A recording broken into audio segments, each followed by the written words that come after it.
Okay. Hello, everybody. So we're off to a few minutes late start, but that is actually pretty remarkable. I thought did pretty good this week. So today is right. The day I had a really rough time this week trying to figure out what I wanted to talk about. I knew I wanted to talk about Charlie Kirk. Well, at least why everybody should be talking about Charlie Kirk, because that's been on my mind. It's been on the news. It's been on the agenda. It's been everywhere. Um, Hello, Checkpoint Professor Slice of Life. Thanks for joining us today. Kind of getting off to a rough start. I guess that's part of being a new, like I can talk. I can turn on Marco Polo and I can just talk, but it gets me a minute to warm up. And the problem I have is I can't read anything on the screen without my glasses, but then there's this glare. Awesome. Audio sounds great. Everything looks great. Thank you. Thank you so much for letting me know. That's always, I don't know how many times I've been cut off because of sound. So, all right, let's start over.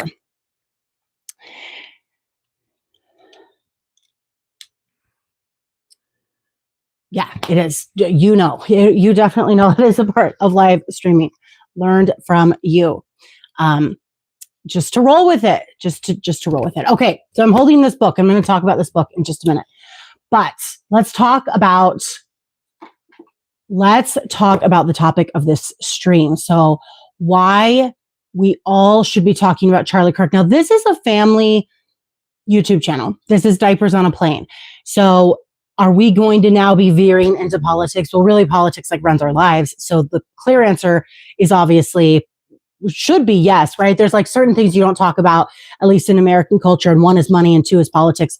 And really, it's the one thing we should all be talking about. We should all be talking about politics because really politics is what runs our lives. And we're going to talk about that. That's one of my topics over here that I wanted to bring up and discuss. Now, why should we all be talking about Charlie Kirk? What does that relate to family? What does that relate to kids? What does it relate to raising kids or homeschooling or schooling or just raising kids in general? Well, in my view, it has to do with the fact that this all happened. This is a part of our history, right? History is not what happened. That happened. History, we conflate the word history with the events of the past, but that is not true. History is the story of what happened. What actually happened, that's what happened. Those are facts. Those are occurrences. That's just the reality of life, right? What happened yesterday is what happened yesterday.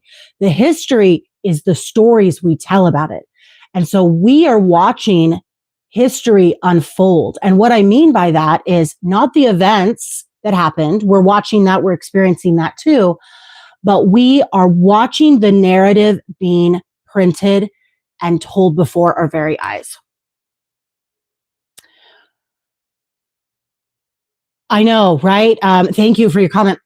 Australian politics doesn't really matter over here. That's interesting. So why are you bringing up? Are you from Australia? It's interesting that you're talking about Australian politics. And does it not matter over here in America? These are interesting comments. And then we have, I can't believe he got shot. I can't deal with his wife and kids. How would they feel? So I thought about that. I mean, that should be on everybody's mind. And I love that you're bringing this up. Thank you for joining the stream. So there's multiple reports. Some reports say Erica and the children were there, and some reports say Erica and the children were not there. For me, I hope that they weren't there. I mean, unbelievably tragic and horrific. And those are images that we all are not going to get out of our minds from seeing it. One of the things I asked my children to do was not go look it up. I didn't think that was something that they should watch, at least at the age that they are right now. And that does run the risk of, them not being able to ever watch it, which is something we're going to talk about. But I cannot even put into my mind the idea of their family being there. And that aside, that's besides the point. It was just so incredibly tragic. Having had a family member, my son, die, like it's not something that ever leaves you. It's not something that, and we're going to talk about that a little bit more. So before getting ahead of ourselves, let's talk about what this has to do with kids, because that's the whole point of it. This is happening before us, and it has to do with their children. There are children involved. There were children at the event. There were young adults at the event. This is all something that we have to navigate, and it does lead back into politics, because Charlie Kirk was a political figure, and what happened to him was political, no matter how you slice it. Because when you have somebody that is political, their lives are political, or they're involved and they're enmeshed in political events, it becomes political. So that's kind of the topic of the stream today, is politics. But it goes a little bit deeper than that. In fact, it goes a lot deeper than that, because politics isn't, we're going to talk about American politics because I live in America. I live in the United States of America. Politics in America is perceived on the face of it. I don't know how other countries view us. I can only speak to what I see happening, what I see in my friend groups, what happens when I talk to my friends. There's a divide, and there's Republican and there's Democrat. And those are the two sides of America. And you have your Green Party, and you have your Libertarians, and you have other groups. But really, America is 100% divided. We see it every 4 years when there's an election. We see it during shorter elections. And we have been divided. Okay, I'm going to go on this tangent just for a second. I really wanted to lead into something else, but we have been divided, because even when you go to vote, I don't know if you guys are watching from other countries, but when you go to a vote in America, you have to pick a side, and you can't deviate from that side when you go to vote. So even though you may like what this candidate is saying, if you don't register to vote under that party, then you can't go vote for them. So I am going to jump into another topic, because this is veering off course, and it wasn't really where I wanted to go with it. And I'm happy to talk about whatever you want to talk about, everybody that's watching. But I'm going to lead it this way unless I get comments otherwise. So why should we all be talking about Charlie Kirk? Because A, this happened, and B, this is the story of this generation and what happened in the history, the period of time right now. So the next thing I want to bring up is, this is a book called Official Stories. Let's not get a glare on it. So I read this book. Let's see when it was printed. I'm trying to think. I read this about 6 or 7 years ago, if I remember right. And it was printed back in 2012. So I probably read it a few years after. Now, if you don't know, Liam Sheff is no longer living on the earth now.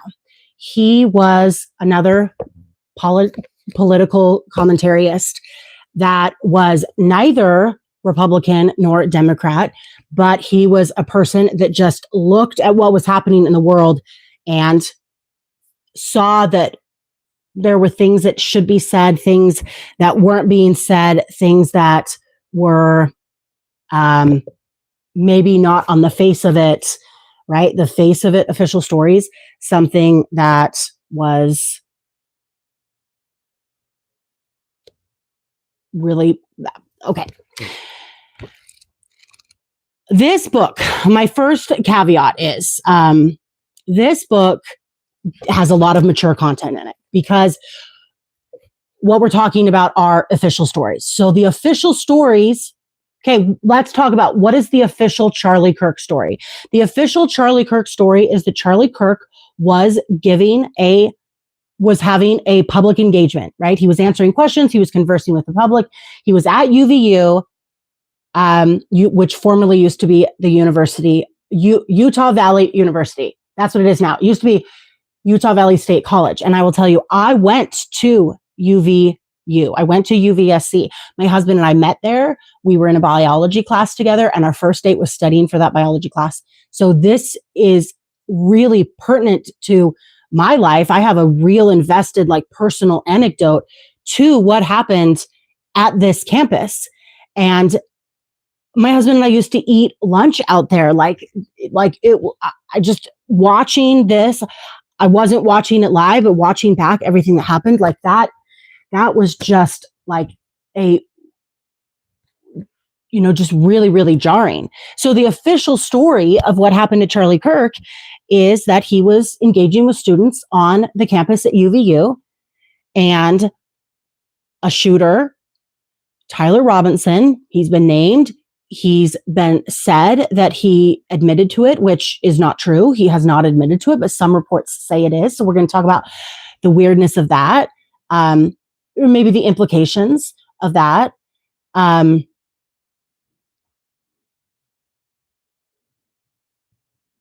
I'm sorry, just one second.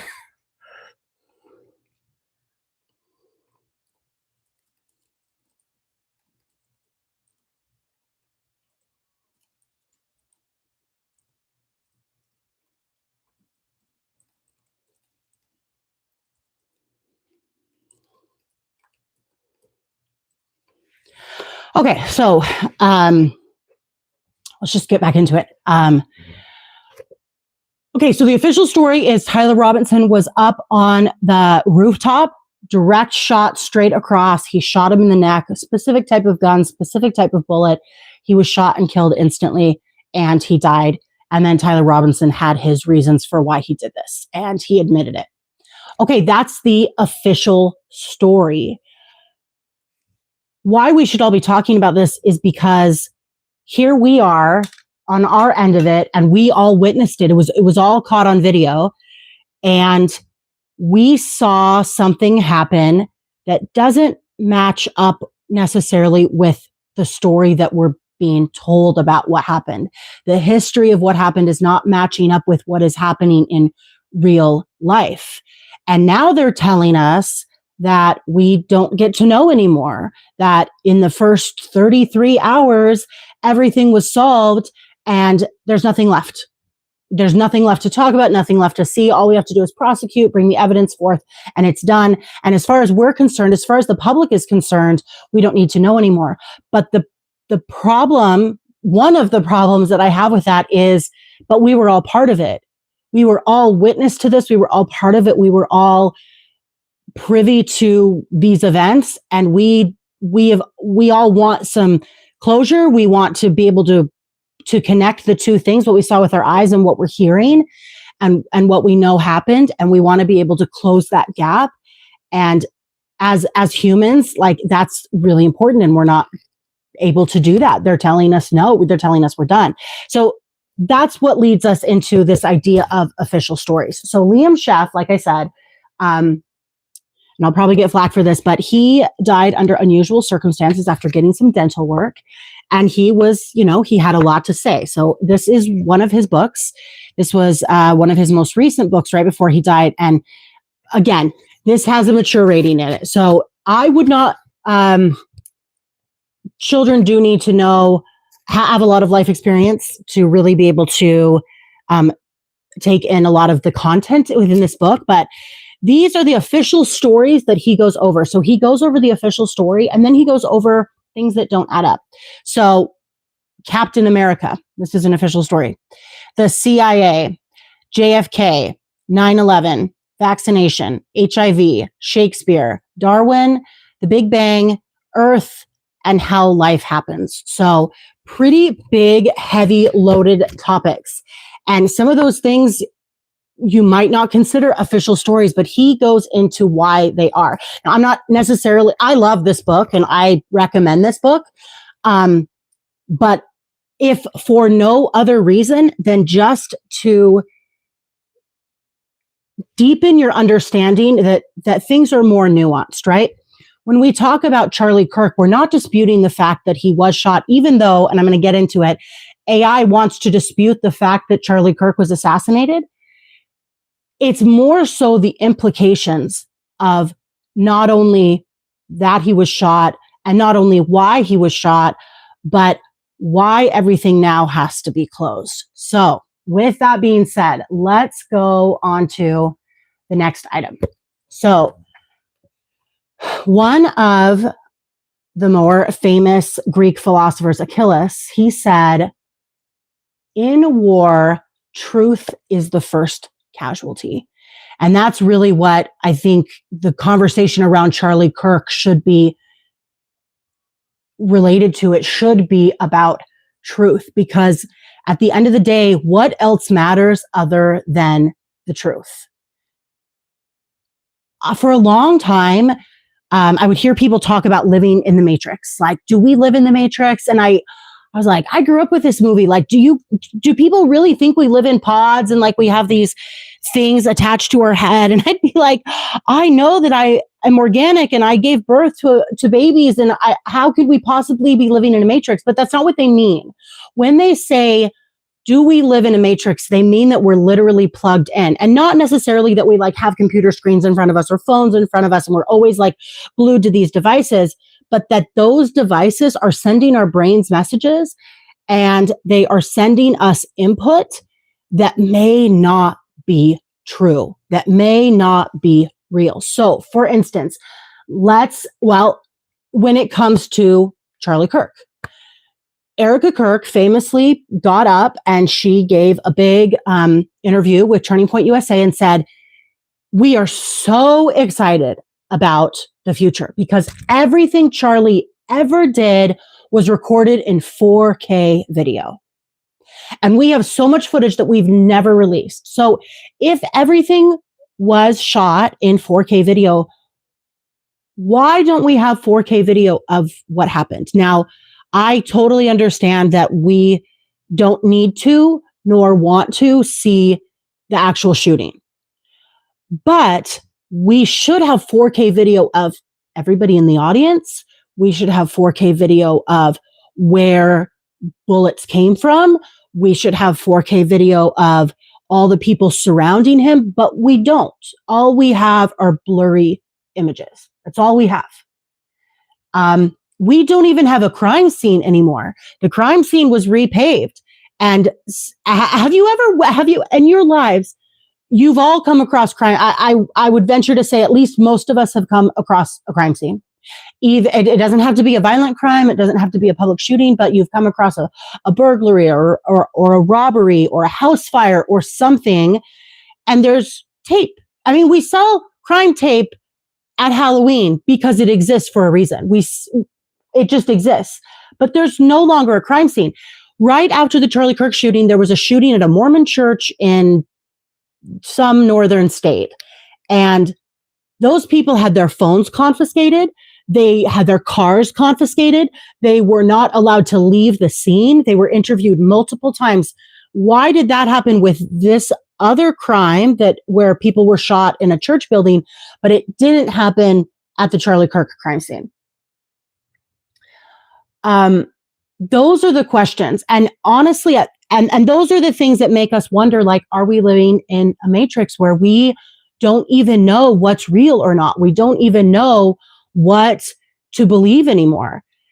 And really now, today, yesterday, honestly, I would say probably 12 years ago, like, time ran out and we have to pick a side. And before anybody goes and accuses me of being a liberal or a Republican or a Democrat, no, I'm talking about picking a side of truth or a narrative. And if we are going to be raising children in this world, how do we raise them in a world that is built on lies? How do we teach them to tell the truth? How do we teach them what questions they should be asking? How do we teach them to recognize when they're not being told the reality of what is true? And how do we have them present themselves? How do they present themselves when it comes to a relationship, when everything's fake? How do they present themselves at a job when they don't even know, who they're up against? So let's move forward a little bit to AI. Okay, so I wanted AI to compile for me.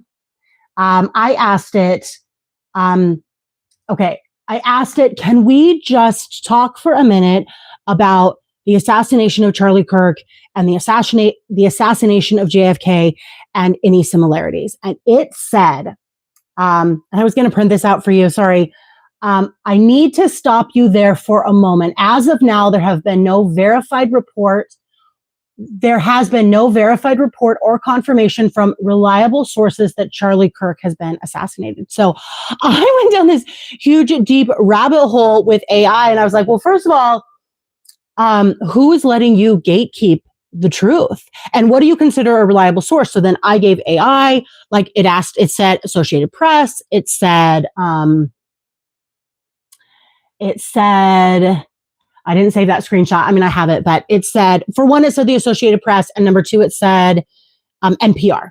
So I gave it screenshots from both NPR and Associated Press stating that Charlie Kirk had been assassinated. And it said, the article, I physically read the article with my eyes, and it said that Charlie Kirk had been assassinated, but it picked out this one line that said how Charlie Kirk had been shot. And it said, this article says Charlie Kirk had been shot.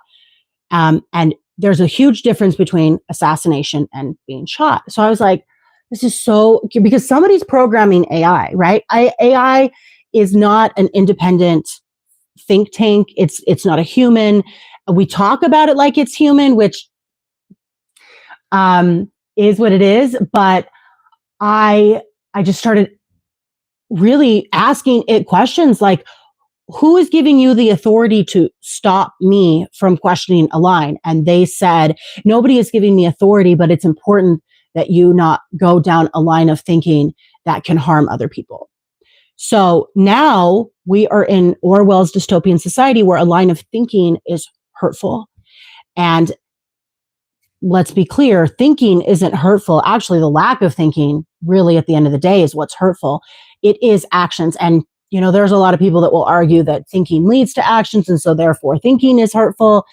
But it's this lack of ability to think. So let's move on to intellectual dependency. So we're going to stick on this AI trend for a minute. So last week I did a podcast about homeschooling, and that was absolutely wild. I thought this was such a safe topic. Like, I have homeschooled my kids for over a decade now. I thought it was a really, really safe topic, and it would just be fun.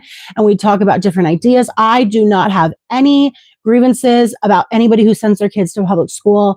I have dozens of friends who are public school moms. And I think the way that a child learns is going to be dependent upon that child, and only the parent knows best for what they need. So I brought up a couple items in my podcast or my discussion about this study that was done, and the comments just absolutely lambasted me about not citing my study, right? And I interacted with these comments for a minute. So I had one comment. So it wasn't on the live stream, it was actually on some shorts that I did. So on the short, one short was about the myth of socialization and how socialization is not just interacting with other kids. Socialization is a much bigger idea and concept than just associating with other kids your age. And I got this comment that said, this person doesn't know what they're talking about, and you shouldn't take anything they say as truth. Which is so ironic, having this conversation today. But I responded and I said, well, actually, this is the psychological definition of socialization from a psychological website and database. And they wrote back and said almost the exact verbatim, exact comment. So that was one thread. Then there was another short that was put out that was about how kids in certain countries that get to play more often, technically, literally what I said was that there are some students in countries that delay structured sitting down in a classroom setting for 8 hours until double digits. And they wanted me to cite the study. And I was like, this is literally the easiest thing to Google. And I am not up here as a lecturer. I'm not up here as any sort of source of validity. In fact, like, the whole tagline for this podcast is, the only thing I'm an expert in is my own opinion. So that's what you're going to get when you come here, is just my opinion about things. I have spent years researching things. And I mean, the better part of the last 2 decades researching. Once I became aware of, just a couple things, and I think after 9/11 and all of our rights were stripped away by the Bush administration. And we were all on board because this horrific thing had happened in America, and we wanted to make sure that never happened again. And then we got Snowden, and then we had, more official stories come out. And here's the thing. It's like JFK, it's now common knowledge that JFK was not killed by a lone gunman through a window. And I've been to Dealey Plaza. I have seen everything I've seen all the whole scope of everything that happened. And now, a good 50 years later is when everything comes out. Everything's, this is why we have, FOIA requests so that we can get to the bottom of these official stories and what we're being told. What's another thing that we grew up with thinking was just going to kill us all, and it was AIDS. And now where's AIDS? We never talk about AIDS anymore. Our kids don't grow up believing that if they ever touch or kiss or share a drink cup from somebody else that they're going to die. Like, these are all things that have now come out, and turns out they really weren't what we thought they were. And so here we are, and we're trying to navigate this new thing. So with these AI bots, I've spent years researching, and it's like somebody picking up a violin, never touched a violin before, and saying, okay, I want to play the most complicated piece. Or let's just say I want to play a piece by Chopin, and show me exactly how to play it so I can do it. It's like, I can produce studies for you, but me producing a study for you is not going to give you the information that you need to move forward with decision making, or to have a bone to pick, or a leg in the fight. So these comments are coming at me about this study, and they're like, give us the study. You refuse to give us the study. And I'm like, there's a difference between can't, there's a difference between won't, there's a difference between will not and cannot. And my whole point in these comments was, we are raising a generation. We have a generation of people, and we are raising a generation of people that have intellectual dependency, right? So we all know what dependent means. It means that we rely on someone else or something else for something. And we are giving away our intellectual dependence, our independence of intellectual thought, to somebody else, right? And this happens all the time. When you go to a class, you have a teacher that is an intellectual authority, and they teach you what you came to class to learn. At church, we give away our intellectual dependency, or our dependence, to a pastor, and they teach us. That's not who I am. I am not here to take that away from you or to give it to you. I'm here to share opinions. And what I would really love is to have this robust discussion about all these things that are happening in the world, and we can all really talk about what they mean. But I don't want to give you the truth as I see it, because I really believe there's subjective and objective truth. And we all have to find the line where we sit on. And I said at the beginning of the stream, like, it is time to pick a side. And the side is not a political side. The side is, are we on the side of trying to determine what the truth is? And are we on the side of trying to determine who we are and our role in the world? Or are we on the side of being told what to think, how to think, when to think, where to think, and what to think about? And that's really, really scary to me. And that is the number one reason why we should be talking about Charlie Kirk, because we are being told what to think, how to think, where to think, when to think.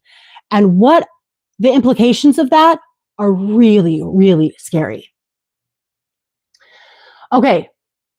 So let's get, so real quick, I'll just circle back to the comments. So begging me to produce this study, and literally all you had to do was Google study about delayed learning in countries and happiness outcomes. And you got pages and pages and pages of Google results. And the fact that these people were unwilling to do it, no matter what I said. And then when I did post a link about a different topic, and because what do we know about humans versus non-humans, right? Non-humans definitely don't have intellectual dependence. Non-humans cannot anticipate. They can't initiate a conversation, and they can't anticipate what a conversation like needs to continue down a line of thinking.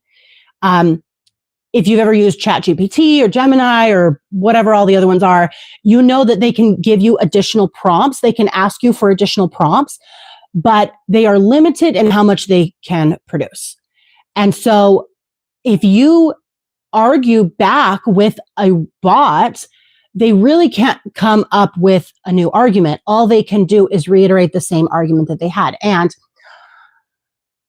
the internet and X and YouTube is full of either non-human bots or human bots, because there are plenty of human bots being paid just to go online and argue.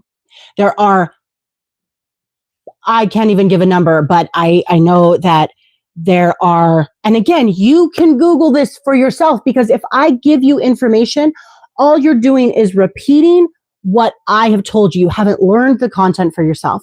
But there are people that are paid, and they're often called shills, if you're trying to look up the right terminology, to shill a product, right? So it could be a pharmaceutical product. There's lots of people out there that are shills for pharmaceutical companies to spread information about pharmaceutical companies.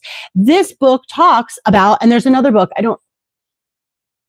don't have it in here, but it talks about how there are wild numbers of people who will see an ad on TV. And mind you, if you're watching from another country, or if you know that you can't advertise for pharmaceuticals in other countries, but in America, it's legal. So in America, in the United States of America, you can watch an ad on TV and then go ask your doctor for it. And your doctor might not even know about it, but they have a pad and they have a prescription, and they can prescribe it to you because you want it. That's not allowed in other countries, but you can do that here. So there are shills that go on the internet that are paid to promote these products. And that's why there's a huge discussion in America about informed consent, because informed consent is not watching a commercial, deciding you want something, and knowing everything that's going to happen from it, which is another reason why you shouldn't tell people or ask people, in my opinion, to go give you information about something. You should go out and seek it out yourself. And then you can spend 20 years researching and continue the research, because it will be absolutely astounding what you will uncover when you stop listening and letting other people be your intellectual resources. So, question I have now is, are we going to teach our kids to ignore what they know? When it comes to Charlie Kirk, are we going to teach our kids to ignore, first of all, what happened? Is this the story that makes sense? And let's pivot just for a second and talk about, there's a lot of discussion about what Charlie Kirk stood for. And I'm not going to make any judgments about what he stood for or what he didn't. But one of the really, really critical things that people took issue with when it came to Charlie Kirk was his stance on Israel. And I saw this debate between him and a younger British kid. And he was saying, you support Israel that bombed hospitals with children in it. And no matter what, that is wrong. It doesn't matter. The catalyst, the reasoning, the justification, that is wrong. And I could not agree more. War is always wrong. And there are lots of people that will go out and say, well, there are going to be casualties of war, but war is a necessary evil. And this is what I said, is we have to pick a side. We have to pick a side between, is it right or is it true? And we can have all these reasons. Like lying is another really big one, right? We're talking about kids. We're talking about teaching kids. Like lying, is lying ever okay? Are white lies okay? Do we have situations where we should lie, or lying will benefit us, or we have a justification for lying? Or is lying just always wrong? Are there certain things that happen in the world that are just wrong, or are they okay sometimes? And if some things that are wrong are okay sometimes, does that then make them not wrong? Like these are the types of like nuanced conversations that like we do need to have with each other, with our children, with our friends, because they at the end of the day are going to teach us about who we are as human beings, what we will tolerate, what we will put up with, what type of relationships are going to be abusive or productive, and we have to learn what our boundaries are. So when it comes to teaching our kids, okay, so are we going to teach our kids to ignore what they know?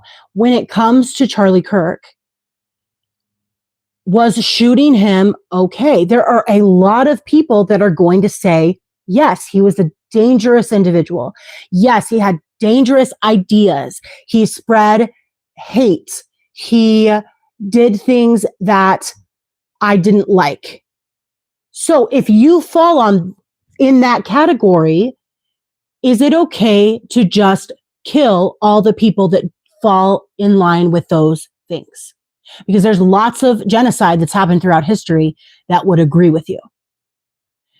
If you liked what he said, then do you fall in the category of, hey, I like what he said, so I agree with everything he said, and are you allowing Charlie Kirk's ideas to encompass your intellectual dependency, to create dependency on Charlie? Do you have dependency on Charlie Kirk's ideas? Or are you somebody that can say, man, I'm not crazy about what he said. Maybe I should figure out what he meant first. Or I'm not crazy about what he said. Let's have a conversation about it because I think it's wrong. And what's awesome is that if you've been following what's going on, Charlie Kirk had this conversation with this British kid, and now we know, oh, he said he was forced to abandon the Israel cause. So we don't know. We don't know if it was that debate that changed his mind, but we do know that he had the debate. We do know that he talked about it. So are we going to are we going to teach our kids to ignore what they know in favor of following the crowd, following what somebody else says is true, or just getting along, right? Because it's a lot easier. Man, it is so much easier to not use your voice, to not stand out in a crowd, to not say what you think is right, because it is a lot easier to be quiet. And when we are quiet, we let a certain side take hold of our minds and our culture and our society. And what are we left with? We are left living in a matrix. And I said it and I'll say it and I'll stand by it. All right. So other questions. And if you have questions that you want to talk about, please bring them up in the comments. That's what this whole thing is about. I don't necessarily want a platform where I am just talking the whole time, although heaven knows I definitely can. Okay. So are we going to ignore what happened? Because if we say, hey, Charlie Kirk was shot, found the shooter, problem solved. Is the problem solved? Because not only, first we'll get into, is the problem solved? And then we'll get into, was the problem solved correctly?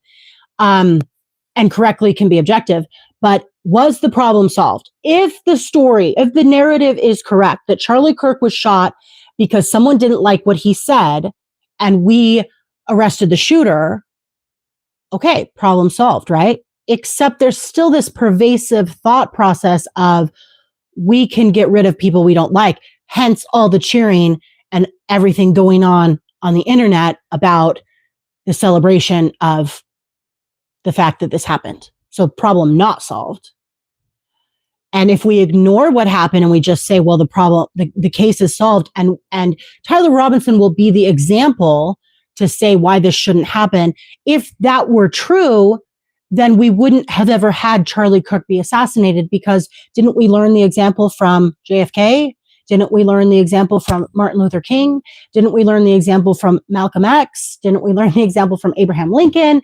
Like, Assassinations continue to happen. People continue to be killed for those beliefs. And those are just the whole high profile cases, right? People are killed every single day. What about the war in Gaza? What about the war in Ukraine?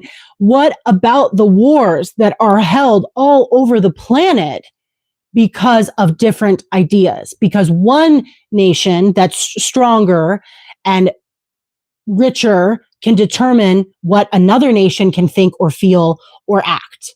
The problem, if we ignore what happened to Charlie Kirk, we continue to propagate a problem that has been happening since humankind. The gulags in Russia, the World War I, World War II. I mean, every single war, the civil wars was fought over slavery. This problem has not been solved. And Charlie Kirk is one person in a long line of problems that revolve around this idea of living in a world where you are giving up your identity and you're giving up your ability to think for yourself and letting someone else do the thinking for you. And as parents, I believe that it is our responsibility to teach our children not what to think, but how to think. And if we do it right, we won't have a nation of leaders. We'll have a nation of people who ask questions. And when we're all asking questions as a consensus, we can come to what the truth is. Do we still need leaders?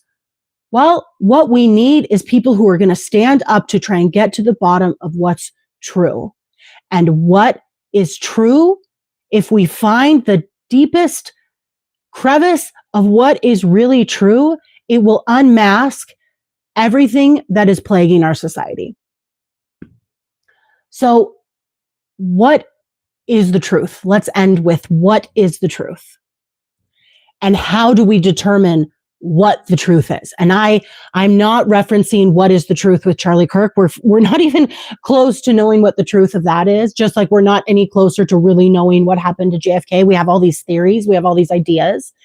But what is just the truth in general? Can we ever come to a consensus about what the truth is about any one topic? And I would argue that what the truth is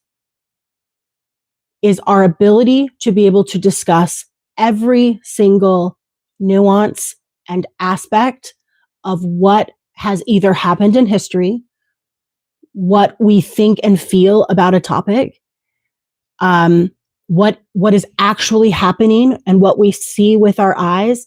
And it is only when we really discuss all the things that are going on and we stop giving up our authority that is given to us by God, our authority to be able to think and feel and have ideas, when we stop giving that away and we just say, well, this person had a really good idea and I think I agree with that. Like, why do you agree with it? This is my takeaway all the time. And this is what I say. I said it in the last stream. I'll probably end up saying it in every stream. Maybe it will become my new tagline. But if somebody asks you a question, you could probably answer it. Maybe not on every topic, but on a lot of topics. If somebody asks you a question and you can give them an answer, you've just recited something, and that's great. But if somebody asks you a follow-up question or asks you, well, why do you think that? It's your next answer that's going to determine whether or not you have intellectual dependence. It's going to determine whether or not you are a AI bot, right? That's the fastest way to be able to tell if you're talking to a human or not. And it's a surefire way to know if somebody has ever thought about something beyond what somebody else told them. So if somebody's asking you, or you're asking yourself, or you're listening to somebody else talk about something and they're telling you something and you're like, yeah, I agree with that, you need to follow up. Again, I'm an expert in my own opinion. Everything I'm sharing today is what I think. I think we all need to say, what's the follow-up question? The follow-up question is why? Why do I agree with what you're saying? Why do I agree with your assessment of things? Why do I agree with the research that you did on this topic? Is it because you sound like you know what you're talking about? Is it because you're wearing a white lab coat or a suit and tie, or you're standing up in front of a classroom? Is it because you have a massive following online. And so you must know what you're talking about. Or is it because you say, that sounds like something that makes sense to me, so I am now going to take the time to find out if I really think that or not. I'm going to take the time to say, hey, did this person even tell the truth? Because we all know this. Come on. We all know this. We all know that the internet, right? If you are my age, if you're in your mid cycle of life, we grew up with no internet, no cell phones. We did have landlines. We grew up with the truth being told to us. We grew up, I remember thinking when I was a kid, man, how am I going to buy a new set of encyclopedias every single year? Like, it's crazy to me to even, my kids will never have that thought, but I always was thinking about, I wanted to have a family. I wanted to have children. I wanted to have a life. I wanted to really, experience life and have just experience everything. And I really thought that. How insane is that? Now we have entire encyclopedias and then some. I grew up knowing that everything I was being told, or thinking that everything I was being told was the truth. And if I wanted to go study something out, I'd have to go do the catalog in the library and find the little card that told me where to go research it, and look up the magazines and look up the research articles and surf like the old, my daughter and I were watching X-Files, and how they used to reprint everything and put them on computers and you'd have to scroll through. My daughter said, why don't they just look up, do a Control F search for what they're looking for? And I was like, oh my gosh, because it didn't exist. These things didn't exist. So I come from the generation that saw these things before they happened. And now I saw the world transform before my eyes. I saw the world go from not having access to anything. The internet is the reason that this book was able to be written. The internet is the reason why now we know what happened. We know that didn't happen to JFK, at least. We may not know what happened, but we know that what happened, what we are told, the official story we're told about JFK is not what really happened. We know now because we cannot be manipulated by authority figures anymore. We all are our own authority figure, and we all have the ability to go search it out and find out the real answers. And the real test will be if we find the right answer. And I'm not talking the right answer as in right or wrong. I'm talking about, do we find the answer that is actually true? Hey, Checkpoint Professor Slice of Life. Thank you. That's really nice. I appreciate it. Thank you. Thank you so much. So the truth is embedded under layers and layers and layers and layers. And now you have AI bots to add in there that are adding their own layers. You have ChatGPT that's telling you, hey, you need to stop what you're asking because it's not okay to ask it. It's dangerous to ask this question. And it's my opinion that if you're asking a dangerous question, you are treading into territory that you really should be in. When we just play it so safe, then we are letting somebody else do the thinking for us. And so we have to really search out. And so this is what I tell my children. This is what I'll tell you. I tell my children. And honestly, this is what I learned prior to the internet, is that you have to have multiple sources to back up a claim. Wikipedia is now considered a pretty good source. You can now write a research paper and include Wikipedia. When I was growing up, Wikipedia was not considered a good source. So things are going to change over time. I wouldn't only use Wikipedia, but I wouldn't only use any source. And even ChatGPT saying, well, I need these sources. This is what I consider reliable sources. So you have to come up with your own reliable sources. Has this source ever lied to you? This harkens back to one of our first questions. If you are okay with a little bit of lies, you might not be able to recognize when you're being lied to. If you require absolute truth, I would consider that a good source. if you find a source that maybe got it wrong, is that the same thing as lying? Only you can decide. But so what I tell my kids is you have to find multiple sources, and those sources need to be sourced or eyewitnessed, and those eyewitnesses should have corroborations. Like, to discover the truth, we have to have multiple truth accounts from different resources. And those have to line up. We can't just accept one source of truth. We can't just accept one person telling us this is true, because that is the very definition of manipulation. Is every time somebody speaks to us from an authority a manipulation? Well, no, obviously, of course not. Of course not. When our parents talk to us or when we talk to our kids, they might feel manipulated, but we're not.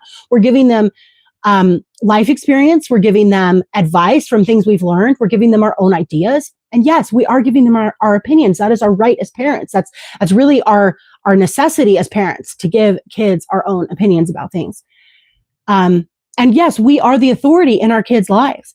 But can what we tell, then our kids should be able to go and say, okay, well, my parents told me this. Can I then go corroborate it with something else? Is there a book on this topic? Is there a research article written? Are there websites? Are there talks? Are there lectures? Are there college courses? Are there,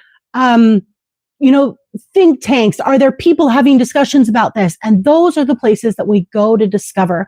We don't ask somebody to do all the thinking for us. We can. We don't, because then we don't have ideas of our own, and we never really had an opinion on it in the first place. And we don't know why we believe it. So at the end of the day, we have to figure out what side we're on. Are we on the side of truth? And are we on the side of truth, maybe even at all costs? Is there a purpose or a point in discovering truth if it's just the truth that wants to be told? Or are we on the side of living in a narrative that tells us what's easy? And so that is what I will end the stream on today. I really appreciate all your comments. Checkpoint Professor Slice of Life, thank you for, I don't even know what those are called. Thanks for the super. It's a super. What? I didn't even realize that's what a super. I'm so new to this. It's silly. It makes me sound dumb, but I just don't know all the lingo. Thank you for the super. Thank you for the comments. Thanks for sticking around with me today to talk about what is the truth, why we should all be talking about Charlie Kirk. I think this is, when we look back, right, as humans today, we look back and we think, man, these pivotal moments in time are what has shaped our perception of our culture. It's shaped our culture. It's shaped our society. And these were the pivotal moments. And right now we are living in a pivotal moment. And are we going to be a part of that pivotal moment? Are we going to be a part of the pivotal movement that calls and demands truth? Or are we going to just let it pass us by and not be a part of it? It almost feels like the whole every day is a pivotal moment, right? We have lived through COVID and this government experiment of shutting everything down. And did that make a difference? We've lived through experimental drugs. And I'm not just talking about current, like, right? You have the syphilis experiments. You have the polio experiments. You have the smallpox blankets. And you have the COVID vaccinations that definitely were fast-tracked, right? We have a president that admitted that. We are living through these pivotal moments in history, and you can agree with the outcome. I'm not saying whether or not any of us are agreeing with the outcome or whether we disagree with the outcome. We can be on either side of those things as long as what we're looking for is the ultimate truth. And that is what I think is important. Hey, next week, I'm going to be talking about, I'm going to have to look it up. I think we're talking about books. Let's check. Give me 1 second here. I should have had it ready and I'm sorry. Okay, next week, we are going to be talking about, it's already scheduled. Okay, next week we are talking about the hero gap. So I asked my son, my daughter talks about books all the time, and she's reading, oh my gosh, she reads Harry Potter over and over again. She's rereading Percy Jackson. She's got her younger sister reading it now. And I love those books too. Michael Vey, my husband got me the entire Michael Vey set as they were coming out. I loved those books. I thought they were really interesting. And I'm talking about this with my daughter. I'm talking about books all the time. And I just thought to ask and they're all male heroes. And I thought to ask my son, hey, what books have you read? What books are we reading about female heroes? And it took my daughter a minute. She could come up with the boy ones right away. But it took her a minute to come up with the girl ones. And my son was really, really struggling to try and come up with some that he'd read. Now, I want to discuss, like, do boys need to read books about girls, heroines? Do girls need to read books about girls or boys? Does there need to be more of a balance there? Do you have to give up the type of genre that you like reading just so you can fill a gap? Do you need to give up what you like reading just to fill a quota?